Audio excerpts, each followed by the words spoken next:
So if the company wanted to maximize profit, what is the price output combination and the total profit and the revenue as? So first question के सोधेछ भन्दाखेरि profit maximization model मा चाहिँ जाने हो भने what is the price revenue profit भनेर सोधेछ हैन. So first मा चाहिँ profit maximization model. So profit maximization model मा जाने भने चाहिँ what will be the price, what will be the quantity, what will be the revenue, price out combination, total profit, revenue, profit. यो कति हुन्छ यसो देख्नुस्. Okay.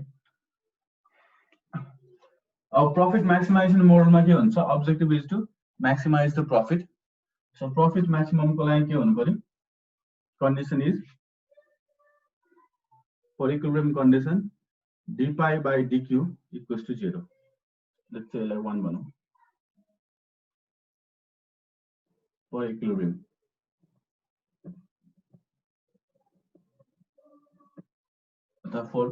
For profit maximization भनौं. So profit नि निकालौं. Profit के हुने भयो? Revenue minus cost.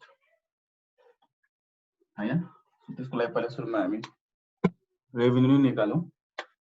Profit भन्दा अगाडि पहिला revenue निकालौं. So revenue equals to price times quantity. This equals to price भनेको 40 minus Q into Q. This is equals to 40Q square. Sorry, 40Q minus Q square. Revenue भनेको हो. कहिलेकाहीँ question मा चाहिँ कसरी दिरा हुन सक्छ नि यसरी price equals to 40 minus Q नदिकन क्वेशन मा चाहिँ कहिलेकाहीँ कसरी दिरा हुन्छ नि Q equals to 40 minus P यसरी दिरा हुन्छ. यो चाहिँ डिमान्ड फंक्सन भएर दिरा हुन्छ है. यसरी दिरा हुन्छ क्वेशन मा कहिलेकाहीँ. यो चाहिँ एक्चुअल डिमान्ड फंक्सन भयो. यो चाहिँ इन्भर्स डिमान्ड फंक्सन हो. क्वेशन मा दिएको अहिले हामीलाई क्वेशन मा दिएको चाहिँ इन्भर्स डिमान्ड फंक्सन हो.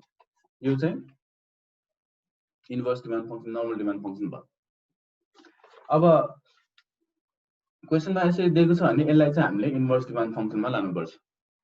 किनभने हामीले यहाँ प्राइस इन्टु क्वान्टिटी गर्दाखेरि रेभेन्यू चाहिँ क्वान्टिटी को टर्ममा आउनु पर्छ. अब यदि यहाँ यतिकै यसरी नै लाने भने के हुन्छ? रेभेन्यू भनेको हाम्रो प्राइस टाइम्स क्वान्टिटी हो. सो क्वान्टिटी भनेको चाहिँ प्राइस यतिकै भएर क्वान्टिटी चाहिँ 40 माइनस P यसरी हुन्छ.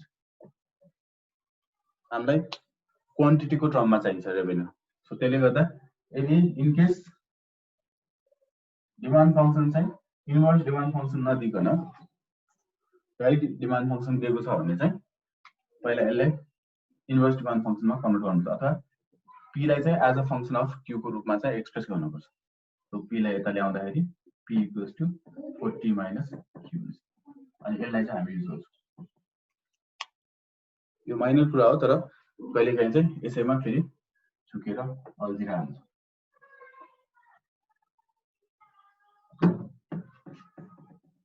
यो भयो है. सो रेभेन्यू आयो. अब profit निकालौं. So profit equals to revenue minus cost, which is revenue भनेको 40Q minus Q square minus cost भनेको सिधै डाइरेक्ट गर्छु minus Q square minus 8Q minus plus minus 2. यो हुँदाखेरि अब के हुन्छ हेरौं.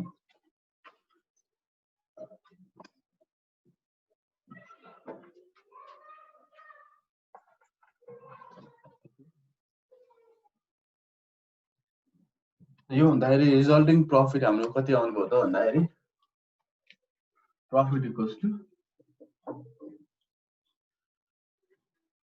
लाइक टर्मलाई एक ठाउँमा राखौं. लाइक टर्मलाई एक ठाउँमा राख्दाखेरि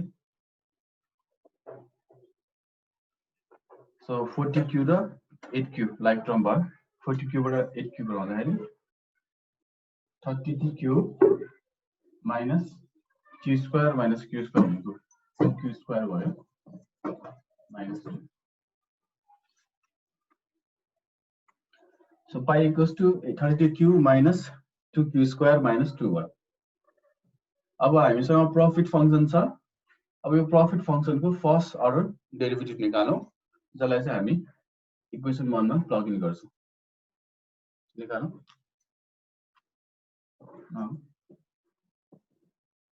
d pi by dq equals to d so profit भनेको 32q minus 2q square minus 2 छ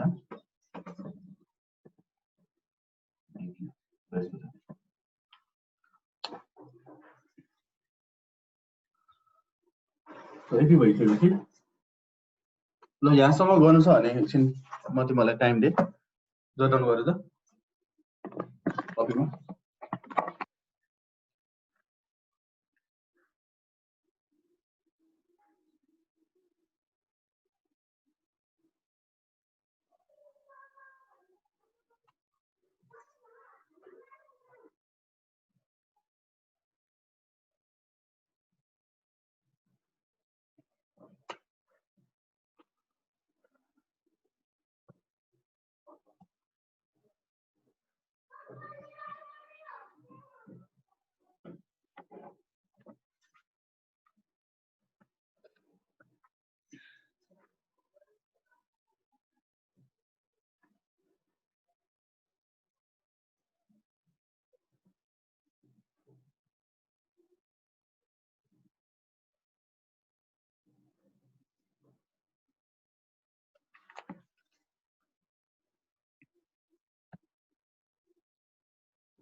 दीपा कहाँ है त एकछिनसम्म थियो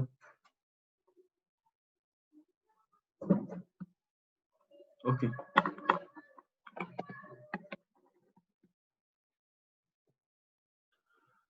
सो यहाँसम्म ठिक छ है ल अगाडि बढेँ म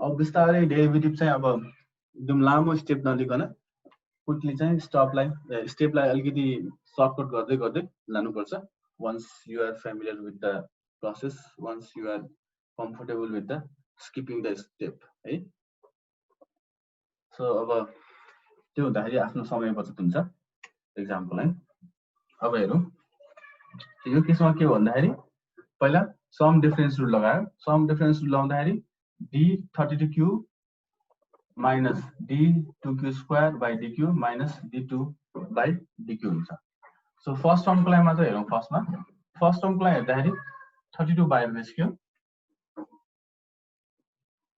पहिले सुरुमा 32 बाहिर निस्क्यो 32 बाहिर निस्केपछि अब dq by dq मा dq by dq डेरिभेटिभ के भयो त पावर रुल अनुसार 1 भयो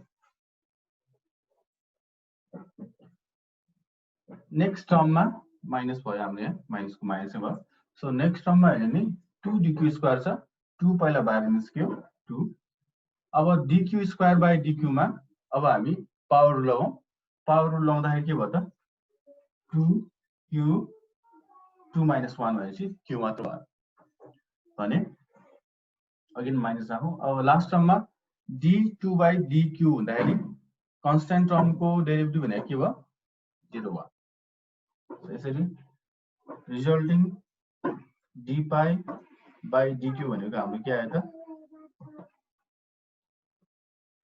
32 minus 4q भयो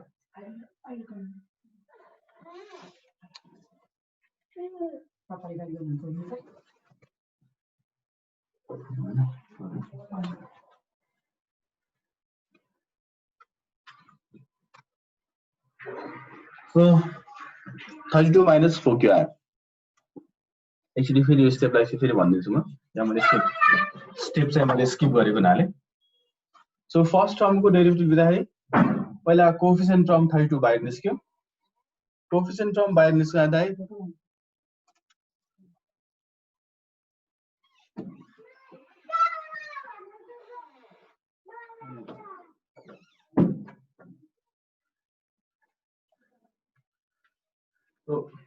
फर्स्ट टर्ममा पहिला जुन यो कोएफिसिएन्ट टर्म छ 32 त्यो 32 बाहिर निकाल्यो।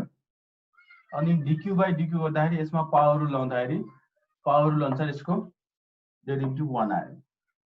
सेकेन्ड टर्ममा माइनसको माइनस नै भयो। सो 2 भनेको कोएफिसिएन्ट टर्म बाहिर निकाल्यो। अब dq स्क्वायर बाइ dq गर्दाखेरि यसमा अगेन पावर रुल लाउँदाखेरि 2q द पावर 2 माइनस 1 गर्दाखेरि 2q मात्र आयो भने कन्स्ट्यान्ट टर्मको डेरिभेटिभ भनेको 0 हो। सो यसरी रिजल्ट चाहिँ हाम्रो के आयो त 32 माइनस 4q आयो। सो dy by dq को भ्यालु आइसक्यो। अब यो भ्यालुलाई हामी इक्वेसन 1 मा प्लग इन गरौँ। प्लग इन गर्दाखेरि के भयो त 32 माइनस 4q इक्वल्स टु 0 भयो। और 4q इक्वल्स टु 32 भयो। So therefore q equals to 32 by 4 भनेपछि 8 भयो। So once you have the value of q, you can plug in that q into price, into revenue, into profit, हैन, into profit, त्यसपछि revenue, profit, price सबै आयो। So यो value चाहिँ आफैले plug in गरेर गर्ने है। म यहाँ q सम्म निकाल्दै अरु प्राइस को रेभेन्यू प्रॉफिट चाहिँ आफै निकालौं। रेस्पेक्टिभ फंक्शनमा चाहिँ रेभेन्यू को लागि रेभेन्यू फंक्शनमा हाल्नु पर्यो, प्रॉफिट को लागि प्रॉफिट फंक्शनमा हाल्नु पर्यो हैन भ्यालु, र प्राइस को लागि यता डिमान्ड फंक्शनमा हाल्नु पर्यो। त्यो हालिसकेपछि you will get the value of price, revenue र profit. Once you have the price, once you have the value of quantity, you can easily have the value of price, revenue र profit. Okay. So actually यहाँ हेरौँ यसलाई। अब यहाँसम्म actually कसैलाई copy गर्नु छ भने कपी गर्दा हुन्छ।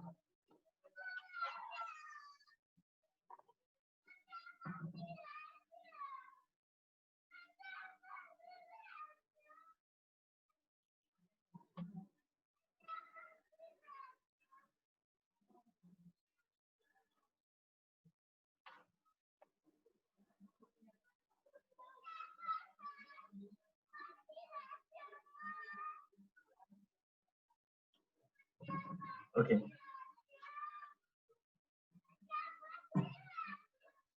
यो भयो। अब क्वेशनमा फर्दर के भनेको छ एकचोटि क्वेशन एकचोटि हेरौँ। सेकेन्ड पार्टमा के भन्छ the management of the company realize the need for capturing the market.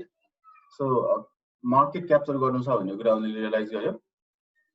त्यो भन्नु गर्दा सेल्स बढाउनु पर्यो भन्ने कुरा उनीले रियलाइज गर्यो हैन। त्यसले गर्दा therefore it started to promote its product with the strategy of sales revenue maximization instead of profit maximization. What will be the price output combination and the total profit under the condition of sales revenue maximization. So उनीहरुको strategy भनेको अब market capture गर्ने भयो। So market capture गर्नको लागि they have to charge the lower price. The lower price भन्ने कुरा केमा हुन्छ त सेल्स रेभेन्यू मैक्सिमाइजेसन भन्ने मोडल फलो गरे हैन, अथवा सेल्स मैक्सिमाइजेसन स्ट्र्याटेजी फलो गर्नु बल्ल प्रॉफिट मैक्सिमाइजेसन को भन्दा प्राइस चाहिँ कम हुन्छ। यो चाहिँ हामीले एउटा न्यूमेरिकल गर्दा पनि हेरिहाल्यौ हैन। सेल्स रेभेन्यू मैक्सिमाइजेसनमा चाहिँ कम्पेरेटिभली प्राइस चाहिँ लो हुन्छ as compared to profit maximization model. So अब सेकेन्डमा के छ त हाम्रो मोडल भनेको सेल्स रेभेन्यू मैक्सिमाइजेसन मोडल हो। सो सेल्स रेभेन्यू मैक्सिमाइजेसन मोडलमा price equals to what, quantity equals to what, revenue equals to what भनेर मागेको छ। र अघिनको हाम्रो फर्स्टमा हामीले प्रॉफिट मैक्सिमाइजेसन को लागि गर्दाखेरि we already have calculate the value of revenue function. Revenue function निकालिसकेका छौं।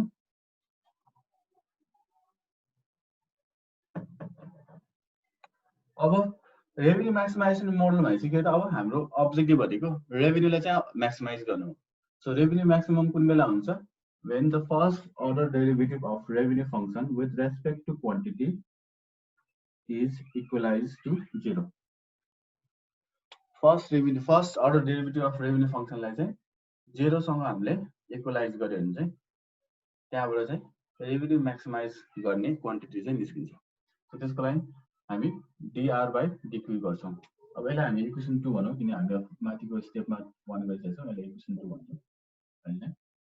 So equation 2 भयो। So dr/dq equals to 0. So this is the required condition for revenue maximizing.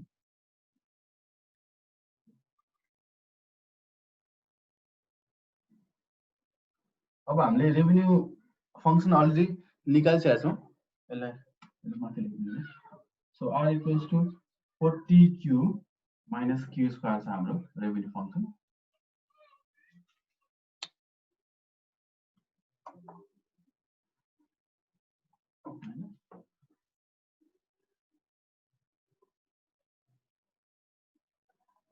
यो छ म अझै माथि पनि इरेज गरिदिन्छु। अब यतिमा चाहिँ अब यतिमा त भयो पुगिहाल्यो हो।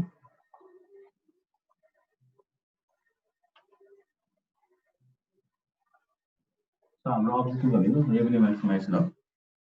सो रेभेन्यू म्याक्सिमाइजेसनको लागि हाम्रो r equals to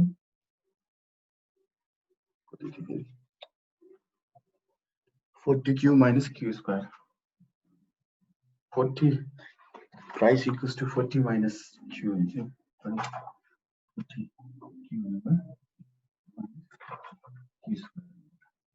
40q minus q square revenue भनेको। हाम्रो अब्जेक्टिभ भनेको रेभेन्यू म्याक्सिमाइजेसन हो, त्यसले गर्दा dr/dq equals to 0 गर्छौं। सो यसको लागि फर्स्टमा हामी derivative of revenue with respect to quantity, first order derivative of revenue function with respect to quantity निकालौं। This equals to d 40q minus q square by dt। यो हुँदाखेरि अब 40q, so यो हुँदाखेरि अब अगेन फेरि सम डिफरेन्स रुल लाउँ। फर्स्टमा some difference rule लाउँदाखेरि के हो त d 40q by dq minus dq square by dq भयो। अब त्यसपछि नेक्स्ट अब हामी इन्डिभिजुअल कम्पोनेन्टमा जाउँ। 40q by 40q को डेरिभेटिभ लिँदाखेरि फर्स्टमा कोएफिसिएन्ट टर्म 40 बाहिर निस्क्यो। dq by dq भनेको 1 भयो यसको डेरिभेटिभ, सो 1 भयो माइनस हैन।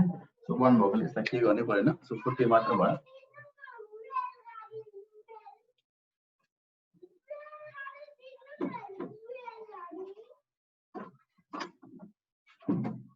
रेलगाडी कहाँ छ?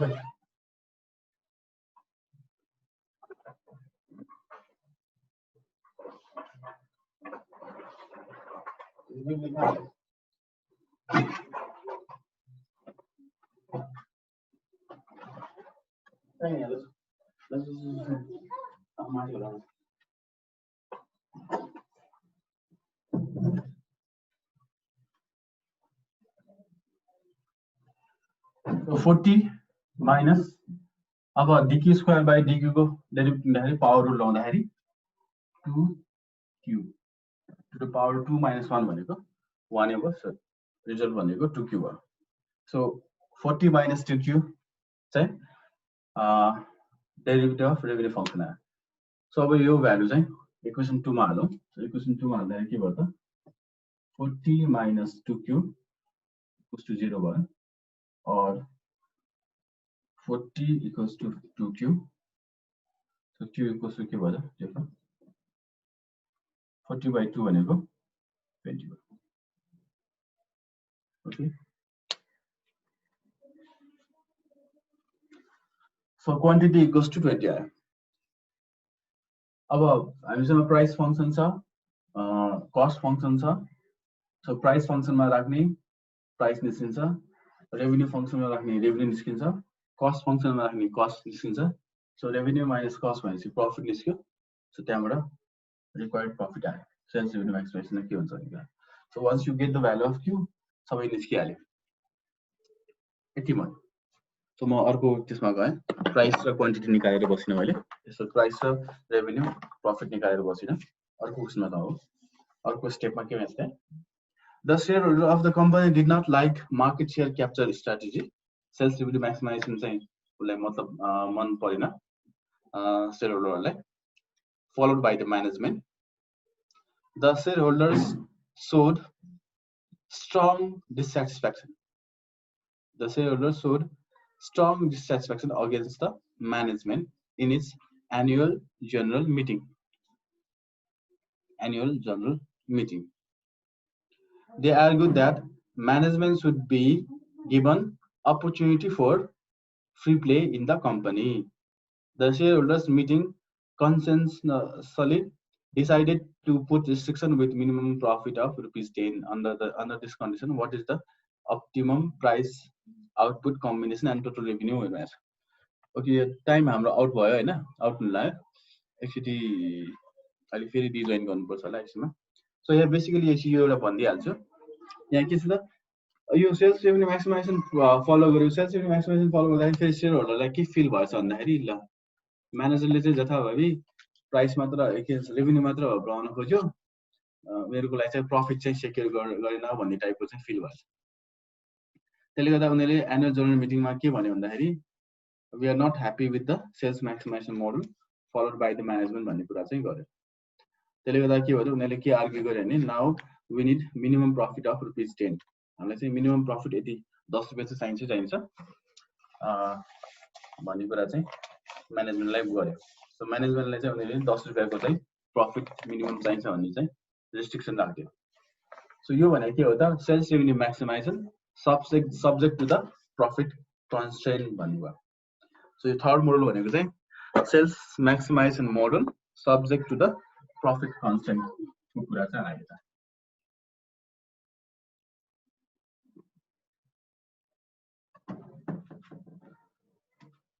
सो यसमा चाहिँ के छ त, के आयो त,